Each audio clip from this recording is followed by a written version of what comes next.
क्या सच में कोई प्लान नहीं था कि ईरान स्ट्रेट ऑफ हॉर्मुज को बंद न कर सके? ये सवाल सुनने में सिंपल लगता है, लेकिन इसका आंसर थोड़ा डीप और कॉम्प्लेक्स है। सच ये है कि प्लान जरूर था, लेकिन उसे पूरी तरह सक्सेसफुल बनाना प्रैक्टिकली बहुत मुश्किल है। स्ट्रेट ऑफ हॉर्मुज एक बहुत इंपॉर्टेंट चोक पॉइंट है, जहां से दुनिया का बड़ा ऑयल सप्लाई गुजरता है। मतलब अगर यहाँ थोड़ी भी प्रॉब्लम होती है, तो उसका असर पूरी ग्लोबल इकॉनमी पर पड़ता है। इसलिए यूएस जैसे देश इस एरिया को हमेशा मॉनिटर करते हैं और उनके पास पहले से कंटिंजेंसी प्लान्स होते हैं। लेकिन यहाँ एक इम्पॉर्टेंट बात समझनी होगी, प्रिवेंट करना और रिएक्ट करना दोनों अलग चीजें हैं। यूएस के पास सिचुएशन को हैंडल करने के लिए प्लान था, लेकिन किसी भी देश के लिए ये गारंटी देना कि वो 100% किसी एक्शन को रोक देगा, ये लगभग इम्पॉसिबल होता है। ईरान को पूरी तरह रोकना इसलिए भी मुश्किल है क्योंकि ये ट्रेडिशनल वॉर जैसा सिचुएशन नहीं है। यहाँ बड़े बड़े वॉरशिप्स आमने सामने नहीं लड़ रहे। ईरान ने एक अलग अप्रोच यूज की है, छोटे फास्ट बोट्स, ड्रोन और मिसाइल्स का इस्तेमाल।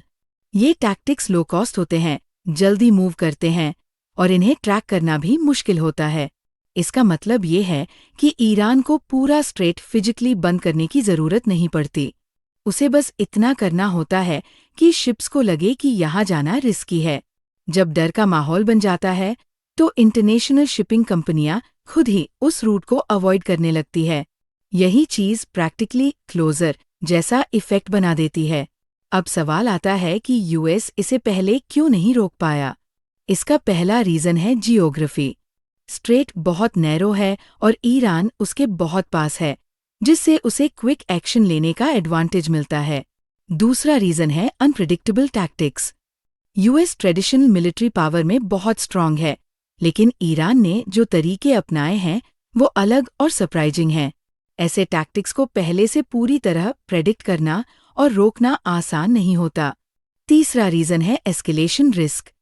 अगर यूएस पूरी ताकत से ईरान को रोकने की कोशिश करता, तो ये सिचुएशन फुल स्केल वॉर में बदल सकती थी।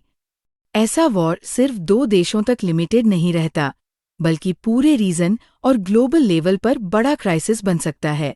इसलिए कई बार बड़े देश भी लिमिटेड एक्शन लेते हैं। चौथा और बहुत इंपॉर्टेंट रीजन है रियल वर्ल्ड अनसर्टेनिटी। वॉर कभी भी पूरी तरह प्लान के हिसाब से नहीं चलता। ग्राउंड पर सिचुएशन हर पल बदलती है और एनिमी हर बार नया तरीका यूज कर सकता है। तो ये कहना कि कोई प्लानिंग नहीं थी, सही नहीं है। सही बात यह है कि प्लानिंग होने के बावजूद हर सिचुएशन को पूरी तरह कंट्रोल करना पॉसिबल नहीं होता। कंक्लूजन सिंपल है, मॉडल वॉर में परफेक्ट कंट्रोल एक इल्यूजन है, खासकर तब जब सामने वाला देश स्मार्ट और अनप्रिडिक्टेबल टैक्टिक्स यूज कर रहा हो। अब आपके लिए 2 जरूरी सवाल। क्या आपको लगता है कि फ्यूचर वॉर्स में छोटे और स्मार्ट टैक्टिक्स ज्यादा पावरफुल बनेंगे? और क्या कोई भी सुपर पावर हर सिचुएशन को पूरी तरह कंट्रोल कर सकती है?